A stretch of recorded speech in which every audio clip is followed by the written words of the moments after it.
Hola, este es el video número 7 del curso online de Introducción a las Inversiones. En este video vamos a comenzar a ver qué son las acciones, cómo funcionan las empresas, cómo funciona la información que generan y nos vamos a meter de lleno en los conceptos que nos permiten entender cómo se puede generar valor a través de las empresas y cómo se puede operar en esas acciones para poder participar de ese ciclo de generación de valor como inversores. Para entender qué son las acciones, primero tenemos que ponernos de acuerdo con algunos conceptos más elementales. Una acción es un título de propiedad de una empresa, es decir, es la unidad más chica de porcentaje sobre el cual yo me puedo convertir en dueño de una empresa. Pero no de cualquier empresa, tiene que ser una sociedad anónima o eventualmente, en el caso de Estados Unidos, una incorporada. Es decir, cuando vemos que una empresa es SA o Inc., estamos frente a un tipo de empresa que divide su participación en acciones y de esa manera uno puede comprar esas acciones en la bolsa. Lo que no implica que la empresa cotice obligatoriamente en la bolsa. La gran mayoría de las empresas en Argentina no cotiza en la bolsa. De hecho, tenemos como referencia para poder medir cuántas empresas cotizan en bolsa. En Buenos Aires, en la bolsa porteña, apenas unas 100. Si tomamos como referencia la bolsa de Lima, en Perú, son 300 empresas las que cotizan ahí. Y en el caso de Brasil, en la bolsa de Sao Paulo, ahí hay 450 empresas que están habilitándole a cualquiera la posibilidad de comprar acciones. Y si vamos al mercado más desarrollado del mundo, tomando la bolsa de Nueva York solamente, no la de Nasdaq, que es otro mercado que también opera en Estados Unidos, que es específicamente de empresas tecnológicas, ahí hay unas 2.500 empresas que le permiten a cualquier inversor ser socio, ser accionista a través de la compra de sus acciones. Solamente las empresas que son sociedades anónimas o incorporadas pueden cotizar en bolsa. Pero las empresas no nacen en la bolsa, tienen que hacer un recorrido, tienen que ser creadas. Para ser creadas, lo primero que necesitamos es una inversión. Normalmente los negocios empiezan con un capital. Ese capital es aportado a cambio de acciones. Vamos a tomar como ejemplo que tenemos 4 socios que van a poner un capital inicial de 100.000 pesos para emitir 10.000 acciones. Esto es totalmente arbitrario. Podemos emitir la cantidad de acciones que queramos al momento de crear la empresa, pero en este ejemplo podemos pensar que son 4 socios que invierten el primero 60.000 pesos y por lo tanto se va a llevar el 60% de las acciones. El segundo, 25.000 pesos, y eso hace que se lleve el 25%. El tercero, 10.000 pesos, con lo cual se lleva el 10% de la compañía. Y el último socio pone 5.000 pesos y se lleva el 5%. Cada socio va a recibir ese total de 10.000 acciones en proporción al capital aportado. De esta manera, nació la empresa, se le inyectó capital y puede empezar a hacer su negocio. No importa qué es lo que sea, vamos a ver si después ese negocio genera o no ganancias. El gobierno de una empresa hace referencia a cómo se maneja. Y cómo se maneja tiene que ver obviamente con una estructura que le da poder a alguien o a varias personas a definir hacia dónde va el negocio. Esas personas son las autoridades, que son principalmente el presidente o director, y si hay más de una persona involucrada en las decisiones de la compañía, el directorio. El directorio es básicamente un cuerpo colegiado, es decir, un grupo de personas que se reúnen periódicamente para votar qué es lo que debería hacer la compañía. Pero, ¿quiénes ponen al presidente o quiénes nombran a los directores que van a formar parte del directorio? Los accionistas. ¿Cómo lo hacen? A través de una asamblea, es decir, se reúnen por lo menos una vez al año para votar y los votos que tienen surgen del porcentaje de acciones que tienen. Cada acción equivale a un voto. De esta manera, el que tenga la mayoría de las acciones va a tener la mayoría de los votos y por lo tanto va a poder controlar el negocio, como definiendo quién va a ser el presidente y eventualmente cuanto más porcentaje tenga de la compañía va a poder también nombrar directores que representen su voluntad en el directorio. En una empresa más bien chica, los dueños normalmente son el director y si hace falta se nombra un directorio, pero no es lo normal. Pero cuando estamos hablando de empresas muy grandes que cotizan en bolsa, el directorio es la forma que tienen los bloques de accionistas de conseguir que alguien esté en el día a día de la toma de decisiones y negociar junto con el presidente del directorio hacia dónde va a ir la compañía. En la asamblea de accionistas, estos votos por acción también se usan para aprobar los estados contables, es decir, los reportes que una vez al año está obligada la compañía a realizar para contar cómo le fue y expresar sus resultados y de esa manera determinar si ganó dinero o perdió dinero. Dentro de los reportes contables vamos a encontrarnos por un lado con el balance y por el otro con el estado de resultados. Vamos a hacer foco sobre el balance. El balance se resume básicamente a una ecuación que equilibra lo que llamamos el activo con el pasivo y el patrimonio neto. ¿Qué significa esto? El activo es todo lo que un negocio tiene para ganar dinero. Desde el dinero que tenga depositado en las cuentas bancarias hasta la materia prima que tenga para realizar productos, los productos terminados, bienes de uso como camiones o máquinas o herramientas, y también si tiene oficinas, por ejemplo, si son compradas por la misma empresa. Pero no todo lo que la empresa tiene para ganar dinero, para hacer funcionar ese negocio, es propiedad exclusiva del aporte de los socios, es decir, no todo surgió por la plata que se inyectó con el capital. Muchas veces las empresas pueden pedir dinero prestado y a partir de ese momento pasan a tener un pasivo, es decir, dinero que no es de la empresa, sino que se le debe a terceros, pero que la empresa lo tomó prestado para poder hacer crecer su negocio. Todo lo que la empresa tiene, en definitiva, o se lo debe a terceros y es el pasivo, o lo pusieron los dueños y es parte del patrimonio neto y entonces eso le da derecho a los accionistas a reclamarlo como propio. Dentro del patrimonio neto vamos a encontrar una cuenta contable que son los resultados. Si la empresa genera ganancias, se expresan en el patrimonio neto y eso significa que quienes son dueños de las ganancias de la compañía, los accionistas, así como son dueños del porcentaje de la empresa que les corresponde, también van a ser dueños, en la proporción en la que hayan aportado capital, de las ganancias que la empresa tiene. Esto que ves en pantalla es un ejemplo de un balance de una compañía que cotiza en bolsa como Longvy. En el balance tenemos reflejado el activo, que es el valor de todo lo que tiene la empresa para hacer su negocio, y del pasivo, que es todas las deudas que tiene, y por último del patrimonio neto.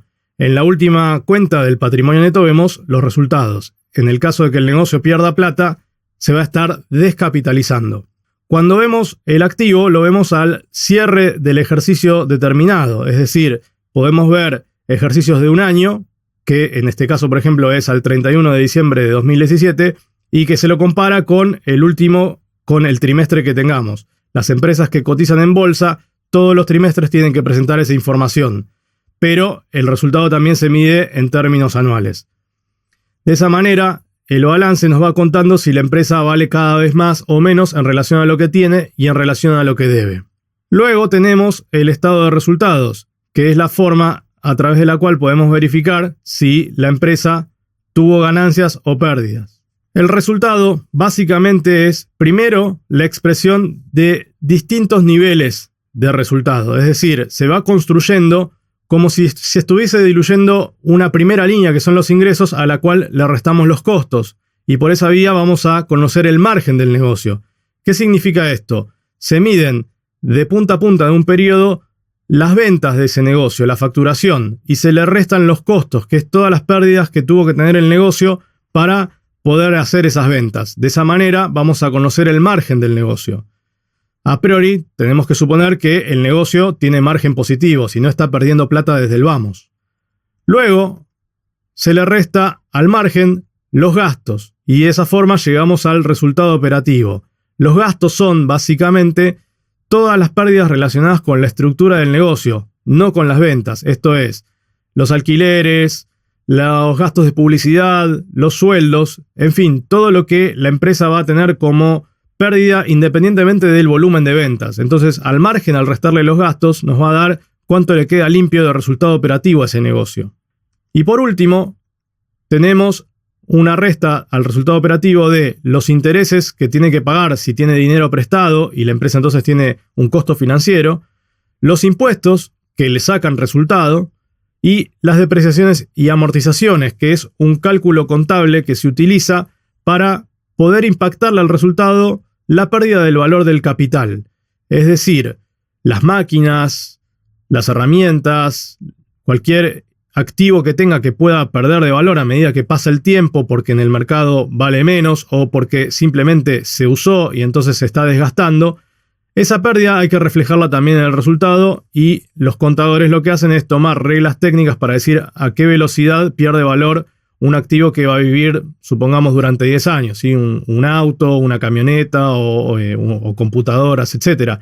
Entonces, cuando se le resta al resultado operativo todos estos ítems, se llega al resultado disponible, que es la ganancia, si es positiva, que podrían repartirse los dueños en caso de que lo desearan. En pantalla podés ver el estado de resultados de una empresa como Aluar, que también cotiza en bolsa y se dedica principalmente a la producción y venta de aluminio. En este caso podemos ver que compara el estado de resultados de septiembre de 2018 con el de septiembre de 2017 y podemos ver primero las ventas netas, luego el costo de esas ventas y eso nos va a dar el resultado o margen bruto. Finalmente le resta costos de distribución, gastos de administración y otros resultados que generan pérdidas y llega al resultado operativo. Por último, va a llegar al resultado final. Y de esa manera sabemos cuánto puede considerarse que ganó la compañía en ese periodo. ¿Qué pasa si el resultado es positivo? Es decir, si la empresa genera ganancias. Bueno, lo primero que tenemos que dar por sentado es que solo va a suceder en la medida que los ingresos superen a los costos. Si eso no sucede, la empresa no puede nunca tener ganancias. Eso es lo que vamos a verificar entonces en el estado de resultados. Una parte de eso va a quedar dentro de la compañía como reserva legal.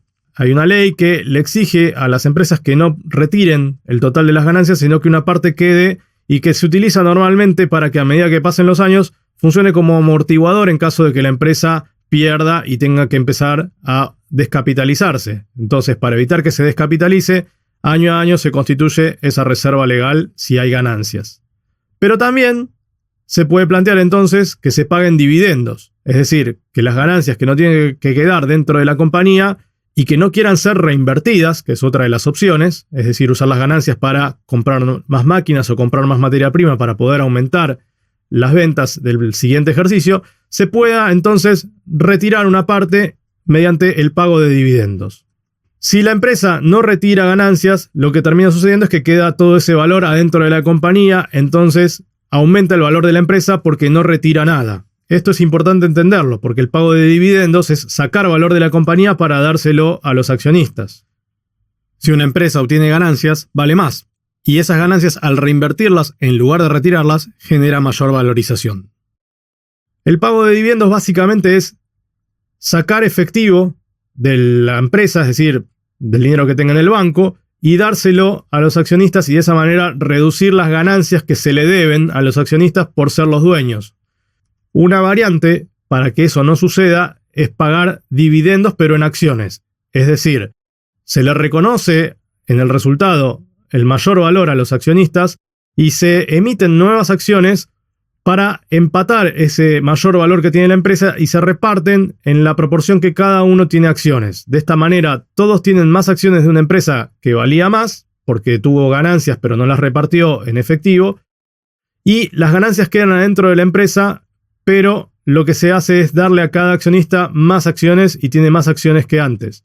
Lo que sí va a suceder normalmente es que el valor de cada acción, una vez que se emitieron nuevas acciones, va a caer. ¿Por qué? La empresa pasó a valer más, entonces cada acción vale más, pero se emiten más acciones, con lo cual cada acción después vale un poco menos. ¿Qué pasa si la empresa tiene pérdidas? Bueno, en ese caso, los ingresos no alcanzan para cubrir el total de costos de la compañía y en ese caso va a empezar un proceso bastante complejo, porque va a descapitalizarse. Es decir, el patrimonio neto va a tener dentro de su cuenta de resultados un valor negativo y va a empezar a comer o a la reserva legal o al capital.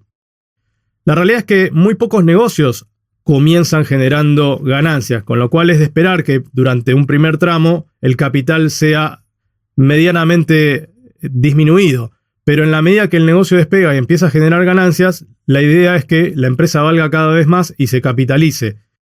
Si esto no sucede, si tenemos pérdidas sostenidas en el tiempo o si luego de un ciclo de ganancias el producto que esta empresa vende empieza a quedar obsoleto y no hay tantas ventas como antes, lo que va a suceder es que va a empezar a tener pérdidas, y si esas pérdidas son sostenidas en el tiempo, seguramente llega a una situación donde no pueda pagar sus deudas, es decir, va a tener que realizar alguna convocatoria de acreedores.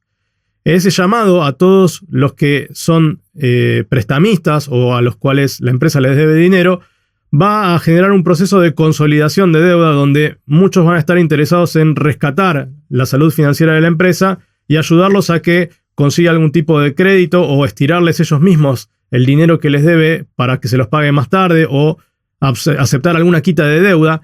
Más que nada porque si la empresa quiebra y le va mal, definitivamente mal, no va a poder devolver nada de lo que debe. Si luego de sucesivas convocatorias de acreedores esta empresa no sale a flote, lo que sucede básicamente es que la descapitalización llega a un punto en el cual va a haber que pedir la quiebra y liquidar los activos.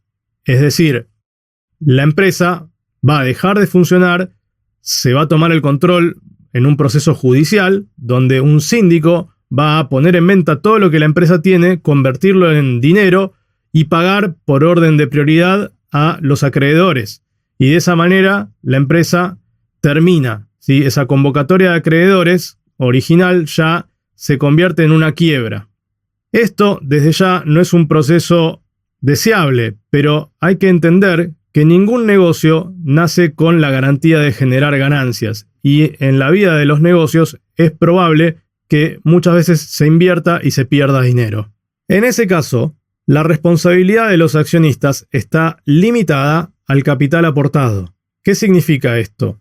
Si alguien puso dinero para hacer un negocio, como mucho, lo máximo que puede perder es ese dinero que aportó. Es decir, que la empresa no puede quebrar y además exigir que los dueños se hagan cargo de las deudas. En ese caso, a menos que haya intervenido algún tipo de fraude, lo que suele pasar es que el accionista pierde el total del valor que puso y nada más. Distinto es el caso de un director donde se comprueba que operó de mala fe o que generó algún tipo de vaciamiento de la empresa para transferirle el capital a otra sociedad para tratar de seguir con el negocio y no hacerse cargo del resultado negativo que tuvo en el negocio original. En ese caso puede haber algún tipo de responsabilidad del director y el director además ser accionista, entonces puede perder mucho más que el capital que aportó. Pero un accionista común y corriente que no tiene un rol en la dirección de la empresa no va a perder mucho más que el total de la inversión que aportó. Cuando un negocio está planteándose la posibilidad de crecer, pero no le alcanza el capital que tiene porque no puede comprar más máquinas o no puede comprar más materia prima o no puede abrir más locales para vender más, lo que va a necesitar es la inyección de más capital. Esa inyección de más capital se hace contra la emisión de nuevas acciones. Esto es muy diferente a pedir un préstamo. Acá lo que está sucediendo básicamente es que se está integrando socios que van a ir a riesgo, es decir, van a ganar si a la empresa le va bien o van a perder si a la empresa le va mal. Distinto es un prestamista que lo que va a hacer es poner dinero y recibir dinero a cambio independientemente de cómo le vaya al negocio. Y ese préstamo va a ser a cambio de una tasa de interés. Cuando alguien está poniendo dinero para convertirse en accionista, no hay garantías.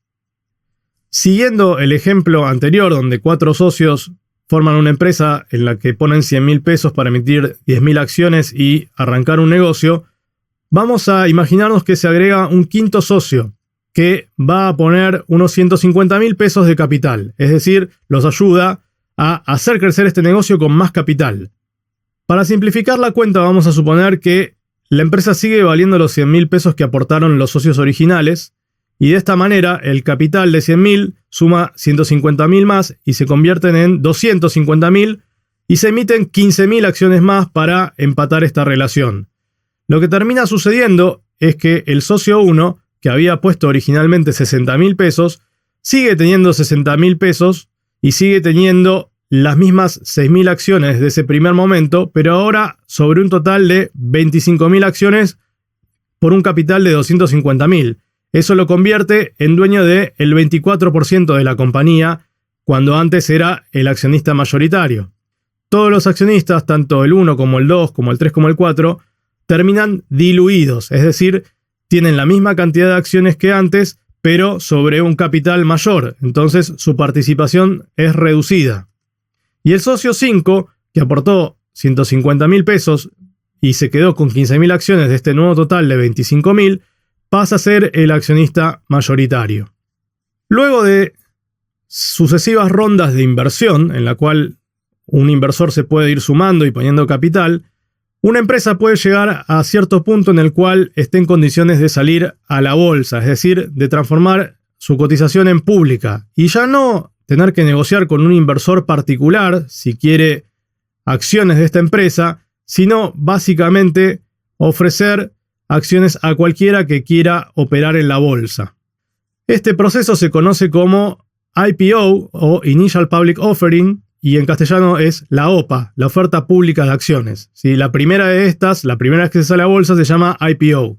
Siempre este proceso viene de la mano de un banco de inversión, que el rol que tiene es preparar a la empresa a llegar a la bolsa con un valor. De esa manera, si la empresa está bien valorizada y los clientes de este banco de inversión y el mercado considera que el valor de la empresa al cual arribó el análisis de este banco de inversión es correcto, van a determinar si vale la pena o no comprar acciones de esta empresa que está saliendo por primera vez a la bolsa. Y acá va a jugar una serie de factores que tienen que ver, por un lado, con las noticias que influyen en el valor de la empresa, que pueden ser buenas o malas, las expectativas que tienen que ver con lo que se espera que pueda suceder con este tipo de negocio en el futuro, que puede hacer que hoy por ahí no sea tan interesante, pero que de acá a 3 o 4 años se crea que va a ser un muy buen negocio, entonces es un muy buen momento para comprar la acción de esta empresa y esperarla a que realmente haga ese negocio que se espera, que el banco de inversión hizo las proyecciones y realmente hay un muy buen potencial. Los rumores, que no son noticias, pero que puede ser información que se filtra y que puede modificar la percepción de cuánto puede valer esta empresa o anticipar que vale la pena salir antes de que pierda de valor en el mercado.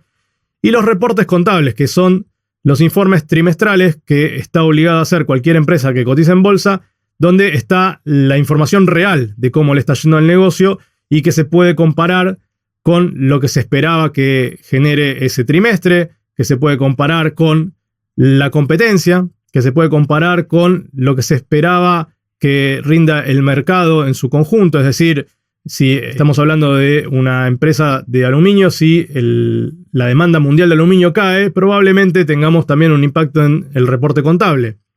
Y toda esa información va a influir en el movimiento del precio de la acción en la bolsa. En el próximo video vamos a continuar con algunos conceptos teóricos y finalmente, después de ese octavo video, vamos a avanzar en la simulación de inversión en acciones.